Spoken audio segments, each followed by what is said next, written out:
What a blessing it was to go to Roy Moss Youth Alternative and see your generosity in action. I got to meet a mom and her son as they took in the Roy's Holiday Market at Roy Moss Youth Alternatives. Now, if you're not familiar with Roy Moss, this is a wonderful program in San Antonio, helping San Antonio's own. They've got residential care and counseling services for children who've suffered physical or emotional trauma.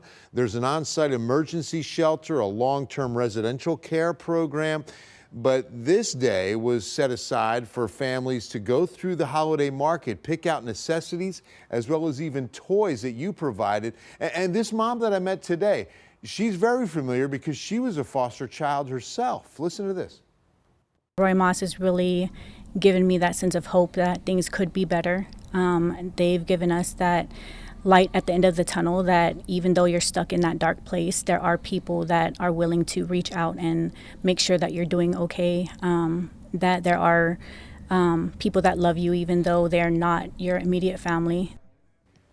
You are those people. Your generosity in action today, Roy Moss Youth Alternative. Just to be alongside this is such a privilege for me. So thank you, thank you, thank you. Your generosity relentless. It's incredible how you love one another in this city and taking care of San Antonio's own.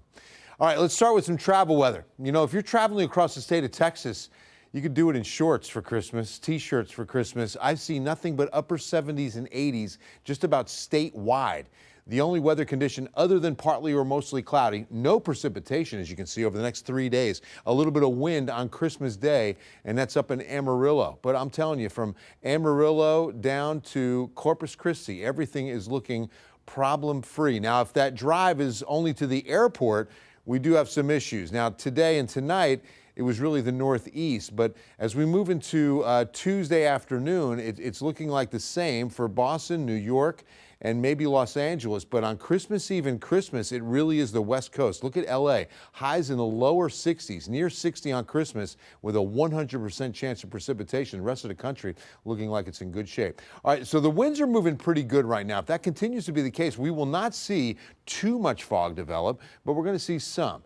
You know, the lighter the winds, the more fog and the thicker it'll get. But right now, southeast at 10 at the airport and moving pretty good here at the Hill, and we're in the medical center. Dew point is high, temperature is still high.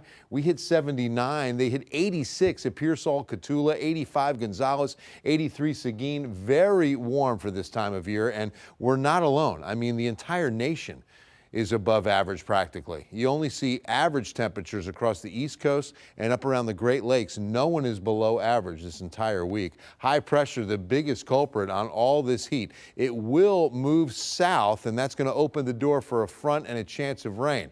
Not tomorrow. We'll start with the clouds and what looks like rain, but it won't rain tomorrow. Those clouds will burn off to a partly cloudy, mild afternoon.